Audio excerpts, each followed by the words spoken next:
What's up, fellas?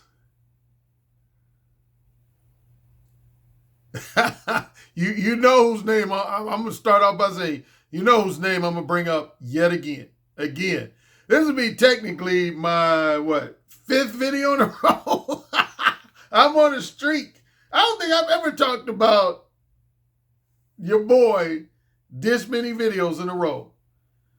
But this is gonna be my fifth video in a row mentioning his name to some degree.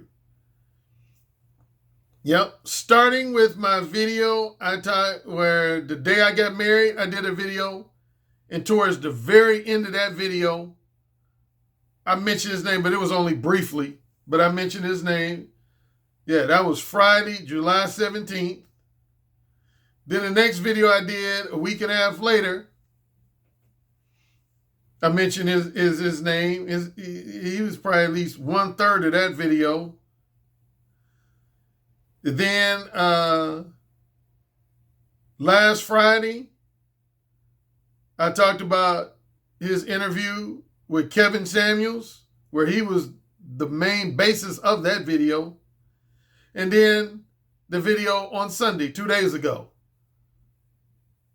So this will be my fifth video talking about Feliciano T. Collins, aka his pseudonym Alpha Male Strategies. Why am I bringing up his name again up in this video? Well, it's not so much anything to do with him, although I'm probably going to touch on him too, but it's mainly half of what provoked this video. And I've done at least a couple other videos where I went after his followers than I did him. There's been some videos I've gone after him, and there's been at least two previous videos where I more so went after his followers. And yeah, in the last 48 hours, starting with last Friday, after I did last Friday's video, I've had literally hundreds, not dozens, hundreds of fanatical AMS followers and supporters spamming my comment section. Now, of course, I've deleted like no less than 95% of them. I deleted them. That's the stupid thing. I don't know why guys who follow AMS are going to try to come in my comment section insulting me and complimenting him and thinking that I'm going to leave their comment up. That ain't going to ever happen. I'm telling you that right now. That ain't going to ever happen. If you insult me in my comment section, your shit gets deleted. Period. End of story. Why would you be, you would have to be stupid not to realize that I'm going to do that. You think I'm going to let somebody come in my comment section? Now, I will let someone objectively criticize. If you criticize me in what I feel is in an intelligent, mature, and objective-minded manner, I'll let those comments stay up. I'll let probably 90% of those comments stay up. If somebody comes in my comment section and they'll say, hey, Alan, I'm a fan of your books. You make a lot of good points in your books, but I have this one criticism, and let me lay out the criticism and why I'm criticizing you in this area. And they lay it out in an intelligent, articulate, objective-minded manner. I'll let that comment stay up. Now, I'll let that comment stay up. But if you come in my conversation saying something like, oh, Alan, you suck, and you're a dick, and, you ain't shit, and AMS is God, AMS is the God, you suck, and you're just jealous, AMS, you suck, and AMS is the God. Dude, why would you even post that in my shit? You know that shit's going to get deleted in a matter of seconds.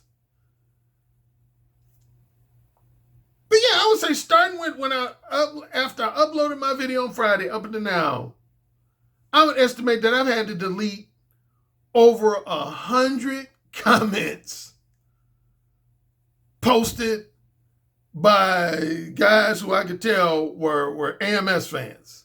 Well, no, I've got a few other people. There's a couple other people who actually in the last few days who've come in my comment section. It ain't just strictly AMS fans. That's been the number one. is guys who are fans of AMS. Next to AMS, I've had some guys who are fans of Kevin Samuels, my fraternity brother. They didn't like the fact that I criticized him on that video last Friday. So I've had, not too many, but I've had probably at least 10 to 15 guys who are fans of Kevin Samuels that came in my comment section and was criticizing me. Then, most recently, Obsidian, Mumia Obsidian Ali. Mumia Obsidian Ali. I had some people, because I don't want to get too lengthy into that, but if you were on Bernard's channel yesterday, me and my man, Angry Man, lit in his, this is the second time we tag team his ass. This is not the first, this is the second time on Bernard. Matter of fact, it's kind of in the black manosphere, this is kind of major news, man. Yeah, him and Bernard Riley fell out. These two were like this up until yesterday. Bernard Riley and Mumia Obsidian Ali were like this. And they had a falling out, and a lot of it had to do with me and Angry Man. Yeah, a lot of it, I would say a little bit more so Angry Man, and then me second. But yeah, they had a falling out, man. And because, see, it's funny, now that I'm talking about Obsidian, I'll just go ahead and say it. And I mentioned this actually on a recent video. The same problem I have with AMS is the same problem I have with Mumia Obsidian Ali, and vice versa. I have almost the same problem with both of them, and particularly in recent weeks. They're both guilty of what's known as revisionist history. Revisionist history, man. What they try to do, what both of them have tried to do is essentially reinvent themselves and act like the 2016, 2017, 2018 version of themselves don't even exist. Like, I give you a few specific examples. Let's start with AMS. AMS, when he first rose to popularity, he was all about what he referred to as the sleazeball mentality.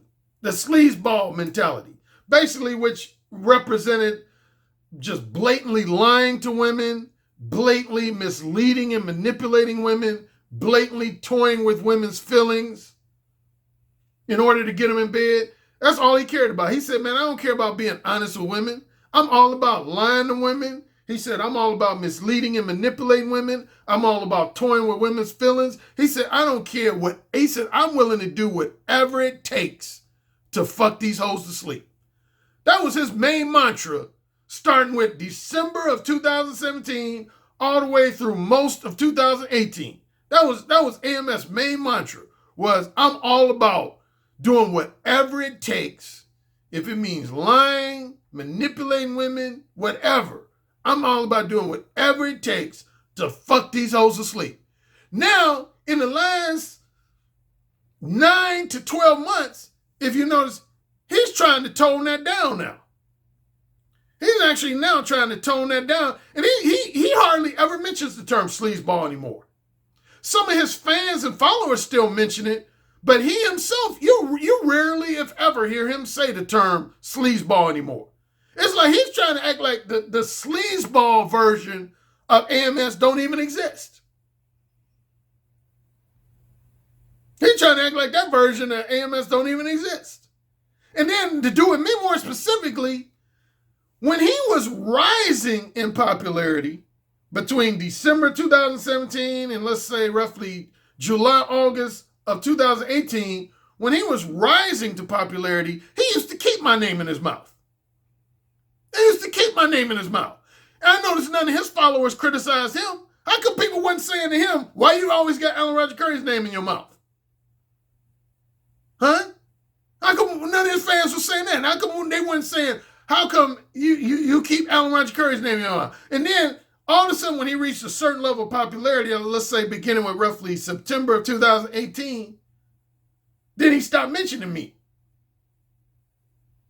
But now people tell me, well, Alan, why you keep his name in your mouth? How come you didn't say that to him when he used to keep my name in his mouth? I ain't hear nobody nobody on YouTube criticizing him for keeping my name in his mouth.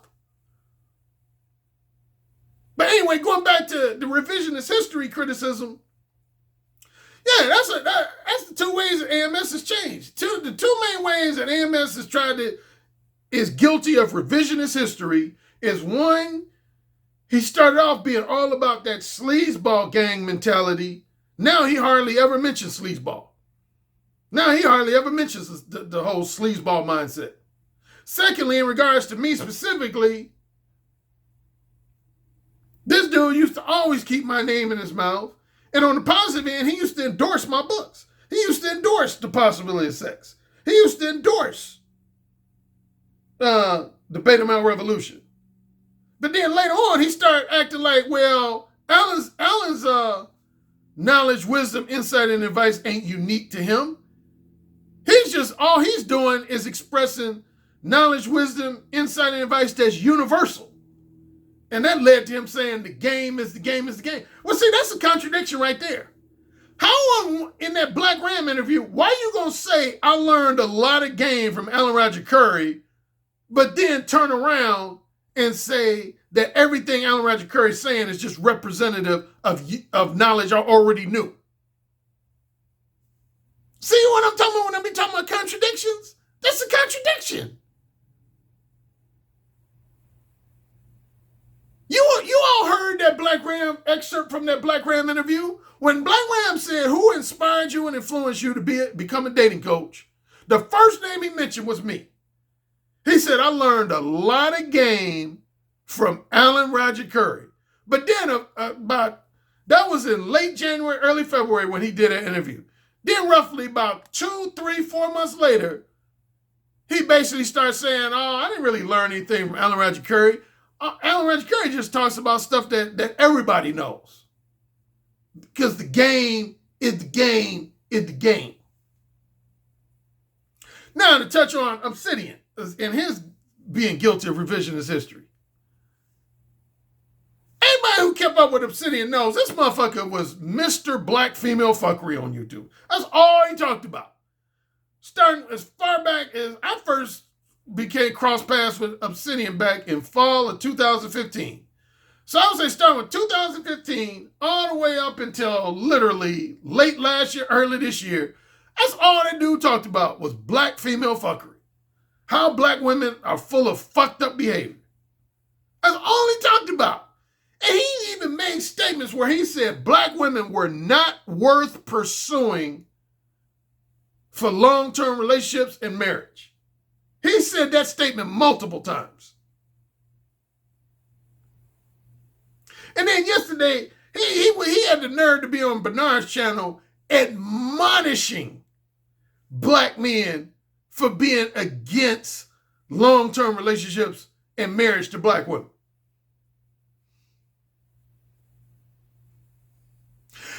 Insert dog face here.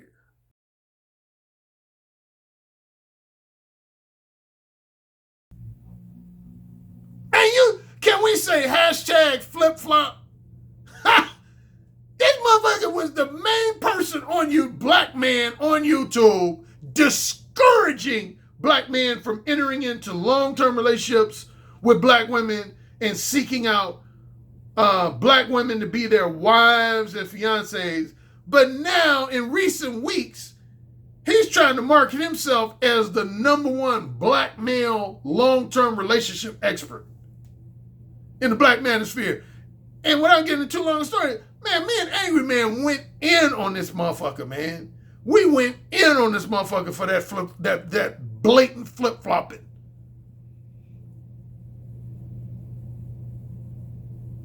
I ain't gonna let nobody get away with that type of flip-flopping on my watch. I ain't gonna let nobody get away with it. And I know people will say, oh, LNC, this is part of the problem, man. This is what lends itself to your reputation as a person who likes to engage in beefs. I'm going to say this. I've said this already, but I'm going to say it again. I've been hearing a lot of talk recently, actually, about people been expressing this sentiment that beefs are bad for business. beefs are bad for business. If you beef too much, it's gonna hurt your ability to attract new YouTube subscribers. It's gonna attract your ability to attract new Patreon subscribers. And it's just gonna overall negatively affect your ability to increase your revenues. I don't 100% agree with that. Plain and simply, I don't 100% agree with that. I think in certain cases, though, that assertion is fairly valid. But in all cases, I don't agree with that. It depends on the nature of the beef. And first of all, I'm going to clarify for the upteenth time. First of all, there's a difference between beef and philosophical disagreements. Some people label even philosophical disagreements as beef. I don't consider that beef. For example, if there's a dating coach promoting lying to women and I'm promoting being honest with women, and we have a clash of philosophies on the subject of honesty versus dishonesty, that's not beef. That is more so philosophical disagreement.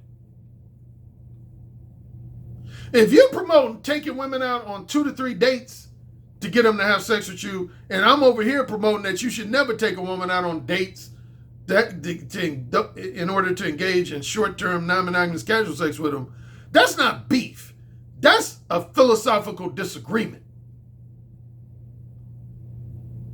If you're promoting spending a lot of money on a woman to get in bed, and I'm saying you shouldn't spend more than $5 on a woman to get in bed, that's 2 different philosophies on dealing with women. That's a philosophical disagreement. That's not beef. So that's the first clarification. There's a difference between philosophical disagreement and beef. Second thing I would distinguish from beef is something I do quite often, is defending your brand. Defending your brand can lead to beef, but that in itself is not beef. See, I'm going to always defend my brand. Now, here would be an example of somebody defending my brand. If somebody, such as AMS, is going around telling people, hey, fellas, you know if you use Alan Roger Currie's Mode 1 approach, you're going to end up in jail. You know if you use Alan Roger Currie's Mode 1 approach, you're going to end up getting arrested for sexual assault or sexual harassment. See, right when you say something like that, you're disparaging my brand. I'm going to always defend my brand, man, against invalid and unfair attacks. I'm going to always defend my brand. Yeah, a lot of people say beefs are bad for business. I ain't 100% true. I ain't going to say that's 0% true, but I ain't going to say that's 100% true either. It depends. To me, there's some beefs that are just like silly. Like if you got one dating coach calling another dating coach an asshole, and then he calls the other guy a jerk or a bitch, and they just exchanging those kind of like high schoolish, juvenile type insults to each other, that type of beef is silly. And that's when I would agree that type of beef shouldn't even exist, where you just basically exchanging insults over a period of days, weeks, months, or years. So if your beef just centers around you calling somebody a name, then they call you a name, then you call them a name back, then they call you a name back. You know, you say, oh man, you ain't nothing but a simp ass motherfucker. And then the other person comes back and says, oh man, you ain't nothing but a bitch ass nigga. And then you go back and say, oh man, you ain't nothing but a cuckold. Then the other person comes back and says, oh man, you ain't nothing but a beta male financial provider. And y'all just going back and forth with these kind of, again, juvenile type insults. That's the type of beef that I think is silly. That type of shit is silly and should be avoided. So I agree with people who criticize those, again, that highly argumentative, your beef basically centers around an exchange of high school level personal insults type of beef. I'm not into that. If you notice, I rarely, if ever, get into that. I might have been guilty of that maybe once or twice. But I'm rarely into that.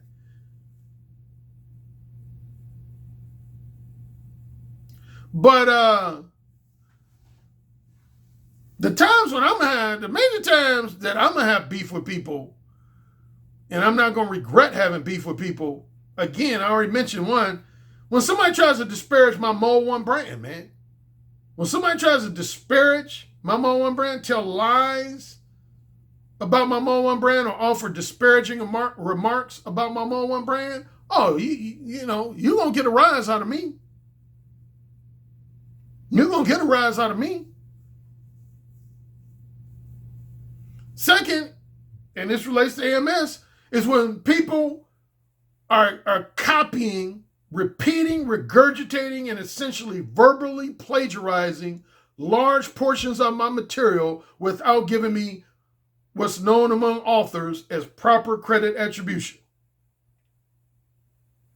When you're repeating, regurgitating, and essentially verbally plagiarizing large portions of material from one or more of my books, and you're not giving me what's known among authors, copyrighted authors, as proper credit attribution,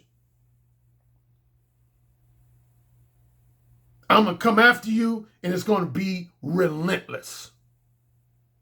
It's going to be relentless. And you got to ask yourself, man, you got to ask yourself, if I'm not a threat to the people copying off of me, such as AMS, why are all their followers trying their best to shut me up?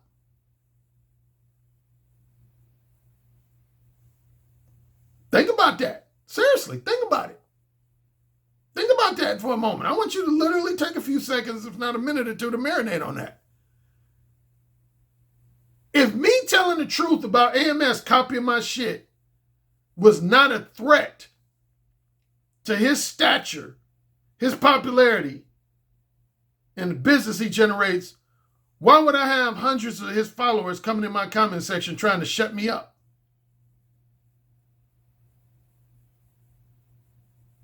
I mentioned Mami Obsidian Ali. Even this shows how hypocritical this brother is. Now, Obsidian is not even like a close friend of Alpha Male Strategies. As far as I know anyway. They've never been connected to each other. But I listened to at least 2 excerpts from 2 different podcasts that Mami Obsidian Ali recently did, where he made the comment, why doesn't Alan Roger Currie just shut up?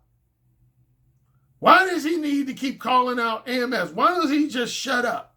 Why is he trying to keep me quiet? Somebody who back in 2017, 2018 was critical of people trying to silence him.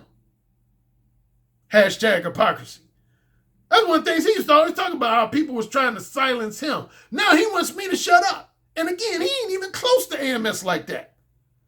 But yet he was on a live stream on I think on Saturday and yesterday, Monday, where he made a specific comment. Because somebody brought up the video I did on Friday talking about Kevin Samuels' interview with AMS. And he said, why doesn't Alan Roger Currie just shut up? And it was an interesting statement. He said, man, he gonna fuck up our money.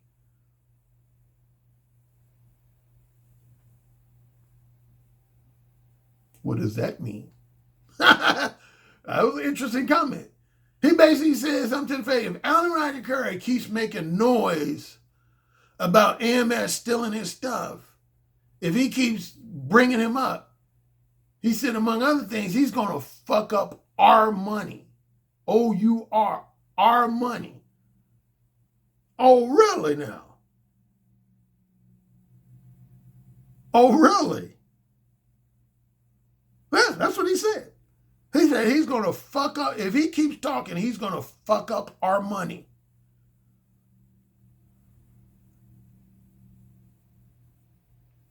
What does that mean? Is he on the verge of having some kind of business collaboration with AMS?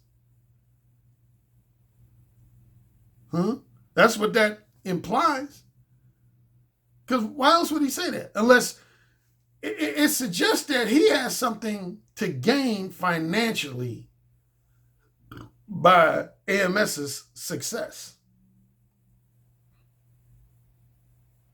I'm going to lay it out to you, man. I laid this out in at least 2 or 3 previous videos, I think last year, maybe even in 2018. Copycats always want the originators and innovators to be quiet.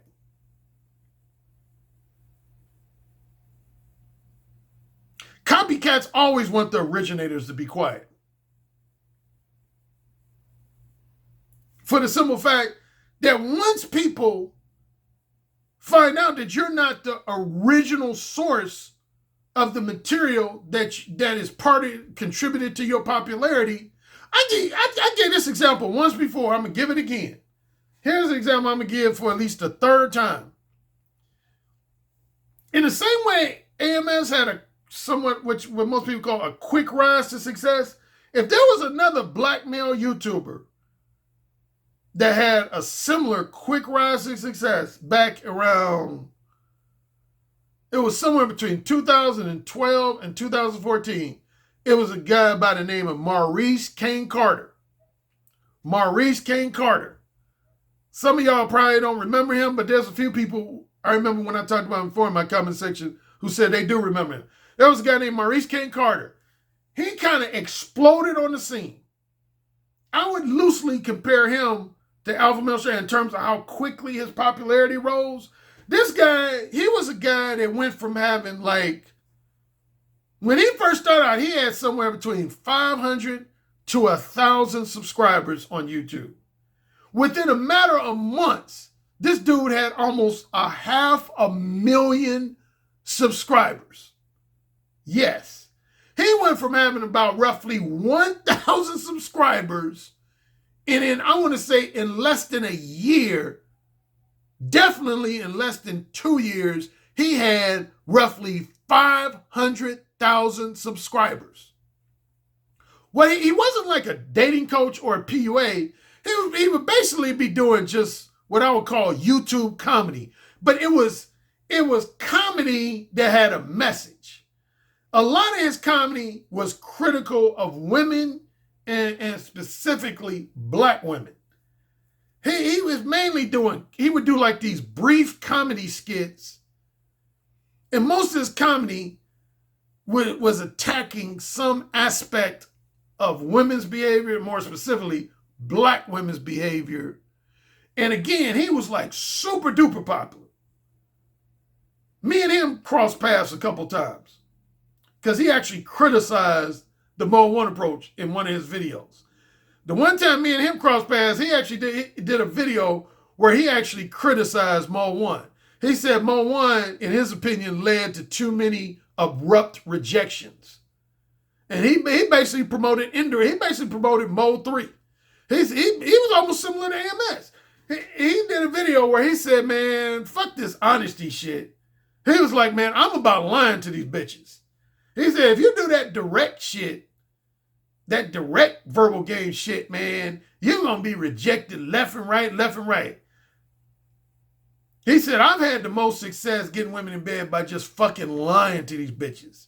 Making them think I'm in love with them, making them think I'm going to be their next boyfriend or future husband. He said, that's when I've had the most success with women.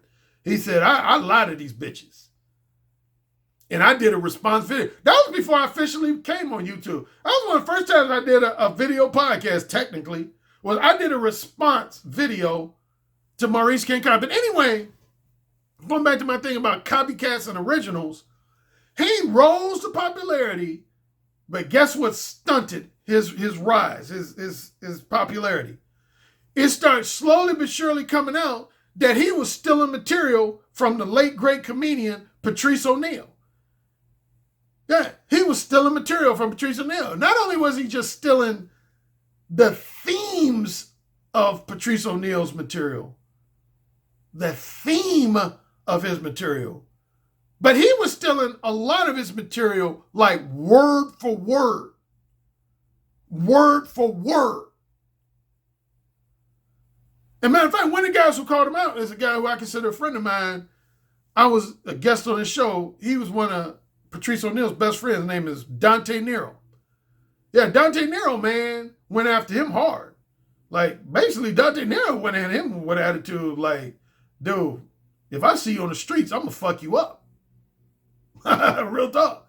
Like, Dante Nero went at him, like, pretty hard. Like, he borderline threatened him. Like, dude, if I see you on the streets of New York, I'm going to fuck you up. And anyway, he had to issue an apology. He finally came out, Maurice Kane Carter, and issued an apology. He apologized and acknowledged that a lot of the material he used in his videos, he had taken from Patrice O'Neal. And he tried to make up some excuse like, I thought y'all knew that was Patrice's stuff and that he tried to paint it as I was paying homage to Patrice O'Neal. It wasn't like I was trying to maliciously steal his stuff, but I was paying homage to him. But without getting a long story, man, he lost a lot of fans. I'm sure he still has a decent number of fans, but a lot of people, man, turned on him after he came out with that apology. But that's what happens, man, when you're a copycat, man. That's why you should always give people their proper credit attribution, man. Again, like me, anytime I borrow someone else's terminology, a personal philosophy from somebody, a concept from somebody, I always give that person their proper credit attribution. Like, I'll tell you the one person who I borrowed a lot of certain beliefs and personal philosophies from in my original Mo 1 book. If I had to pick one person, not a PUA or a dating coach, it's a self-help author by the name of Stephen Covey, the author of The 7 Habits of Highly Effective People. If you read my 1999 version of Mo 1 and my 2006 version of Mo 1, not so much in my later versions, but definitely in those two versions, you'll notice if there's one person I borrow a lot of material from, it's Stephen Covey. Like, I give you one example. Stephen Covey is the one who popularized the terms proactive behavior versus reactive behavior. Proactive behavior versus reactive behavior. I don't know if he necessarily invented those two terms, but he definitely popularized the concept of proactive behavior versus reactive behavior. And I use those terms in my 1999 and my 2006 version of 1, but I gave him an emphatic shout out. I say in the book, basically, I got this from Stephen Covey. Buy his book. I encourage people to buy his book. That's what you're supposed to do. Anytime you borrow material from a published book author, you're supposed to give them, you don't have to pay them money. But the one thing at minimum you got to do, man, you got to give them a shout out, what was formerly known as proper credit attribution. And then you're supposed to encourage people to buy that person's book. See, a lot of my beef with AMS could have been avoided if he would have just, in his books, said that whenever he talked about the subject of valuing your non-sexual time, attention, and companionship, he said, hey, you don't want to know who wrote the book about this subject? It's dating coach Alan Roger Currie. Y'all should buy his book. He is the premier authority on the subject of valuing your non-sexual time, attention, and companionship. Because I am. And I dare anybody to say otherwise. I was the first one who coined the phrase, value your non-sexual time, attention, and companionship. Nobody had that phrase before me. Nobody. I triple dare you to name somebody who tries to say that they did. I coined that phrase. And a similar phrase I coined was no free attention. I popularized no free attention.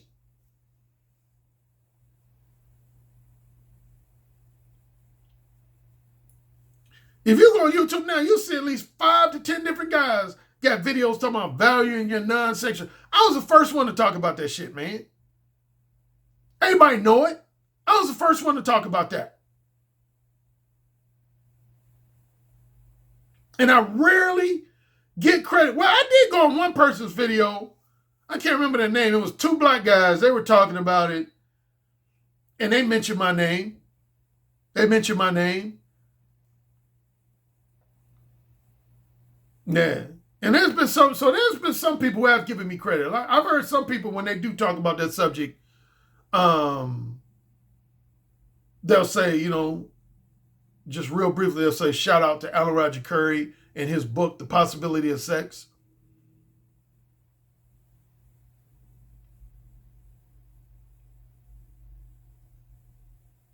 But yeah, man, AMS, he did it a few times early on. Again, when he was rising in popularity, he used to give me those type of shout outs. But then I would say starting with no later than roughly August of 2018 up until now, he stopped.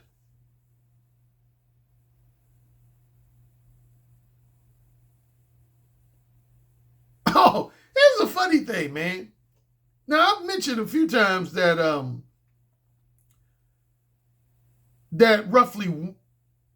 I'd say roughly 95 to 100 of my current Patreon subscribers are guys that used to follow AMS. They either one or two things. They either used to exclusively follow him, and now they exclusively follow me, or they used to follow both of us, and now they exclusively follow me. And just this morning,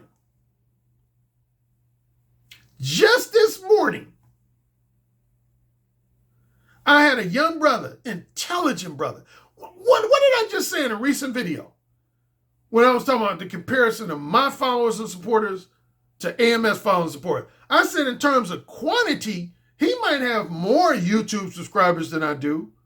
He might have more Patreon subscribers and financial supporters than I do.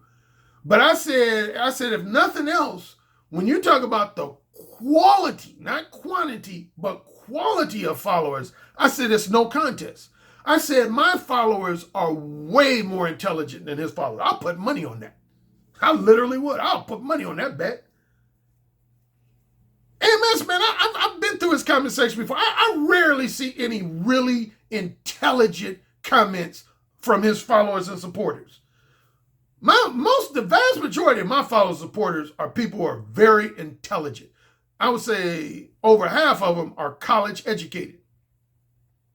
And like the young brother this morning, another thing I've heard people say, AMS, Alan, you don't really have any young supporters. All your supporters are guys 35 years of age or older. AMS has all the followers between the ages of 18 and 29. And I've always said that ain't true because I got a lot of young followers. I even have a handful of followers that are still in high school. But yeah, the young brother I had a consultation with today, he's 22 years old. And I've told you many times, whenever I have a first time consultation with somebody, I'll ask them, how did you first hear about me? Did you first hear about me from YouTube? You first hear about me from Amazon.com? You first hear about me from Facebook? I always like to know where people first heard about me. And of course, guess what he said? Guess what he said?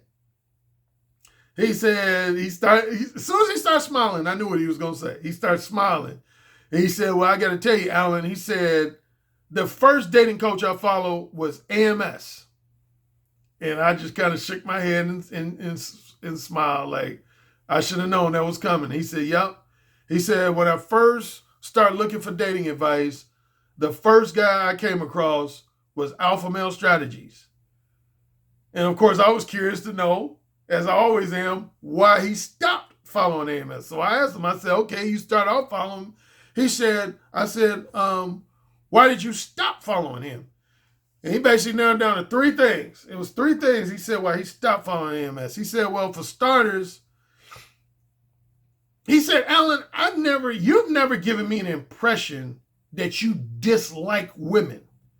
He said, even though I've heard you criticize certain aspects of their behavior, particularly their manipulative behavior, their duplicitous behavior, but he said, that aside, you've never given me an impression that you dislike women. He said, when I was listening to AMS, he said, I'm sorry, but he said, a lot of times when AMS talks, you almost get the feeling like he has a high degree of bitterness and resentment towards women. Like he really doesn't like women. Like I got the feeling that he wants to fuck them, no doubt. He definitely wants to fuck women, but beyond satisfying his sexual urges, that he really just doesn't like women. And he said, that turned me off. He said, that was number one. He said, number two, he said, and of course everybody knows this, he said, alpha male strategies is more about indirect verbal game and manipulation. He says he's more about indirect verbal game and manipulation, whereas you're more about direct verbal game and non-manipulation. You're more about direct verbal game and non-manipulation. And he said that became, once I started investigating you, he said your approach became more appealing to me. He said, I just didn't find the combination of indirect verbal game and manipulation to be appealing to me. I'm not saying it's not effective. I'm sure some guys can get women in bed using indirect verbal game and manipulation, but he said that wasn't appealing to me. And I've heard that from a number of other guys who left AMS and came to me. And then his third thing, he said, and what has been one of my biggest criticisms of AMS, among other than him stealing my material, is he's contradictory. And that was his third thing. He said AMS, he said he's just too contradictory. He says he'll give you advice one week, and then a week or two later, he'll give you advice that's a blatant contradiction to the advice he gave you just a week or two ago. And he said, I couldn't handle that.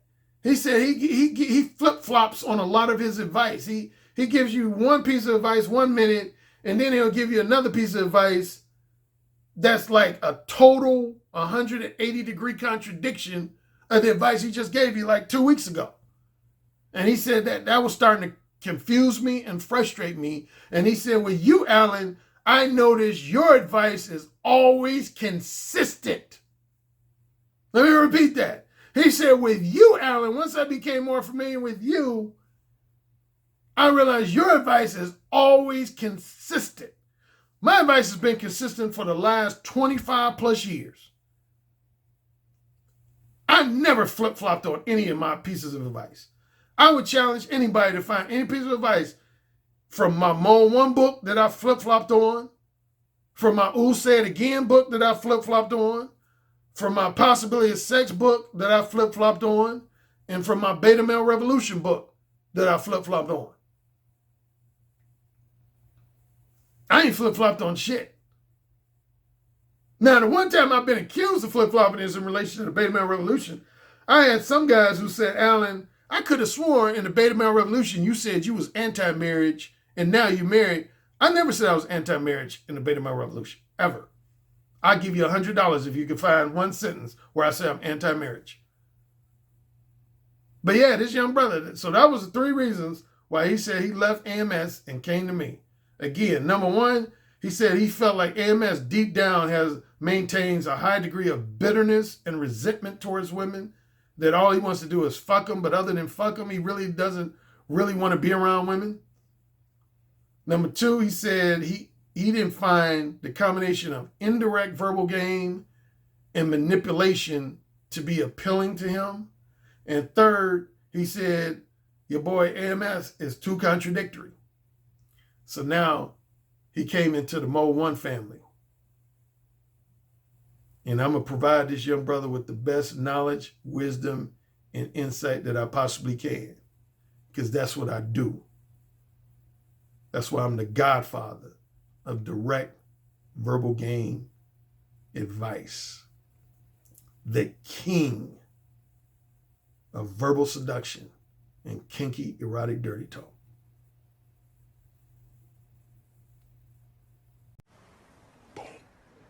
Yes, sir. Say it again. Yes, sir. Who's the king? Alan, you're the king. Say it again. Alan, you're the king. You're dominating me. Say it again. Alan, you're dominating me right now. Mode 1. Mode 1. Daddy, can I go, please? You're the king. Say it again. Oh, you're the fucking king. Yes. Yes. Yes. You're the king, Alan. AKA the king of verbal seduction. You know, it's the tone of your voice, how seductive your intonations are, the vibrations that you could just reach out over the phone lines and stroke a woman's breast just by the sound of your voice, how you could make her pussy so wet just by the sound of your voice. That's actually very hot. So you said my show was what? I said your show is powerful. Oh, say it again. Your show is powerful. I bet the king would fuck me really good. Who's the king? Alan Roger Currie. Oh, yeah. Who's the king? Alan Roger Currie. The king. The king. The king. I have to agree with you on the communication piece, because I actually did take a session with Alan Roger Currie, and he gave me a line that I did not think was going to work, and it worked. And I was like, what the fuck?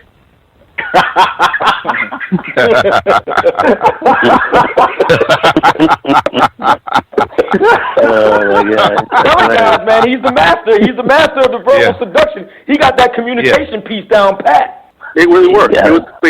It just simply worked, and I just didn't think it was going to work at all. Some guys have natural handles. Some guys have a better natural shot, but you can always improve your shot. And sex is damn sure something you can fucking learn. Look, dude, you want to learn how to talk better? I'm hiring Alan Roger Currie to get my dirty talk game on, because it's always been something I want to get better at. Verbal seduction, man. I'm like, clearly, this guy's the Michael Jordan of seduction. Like, you know, come on now.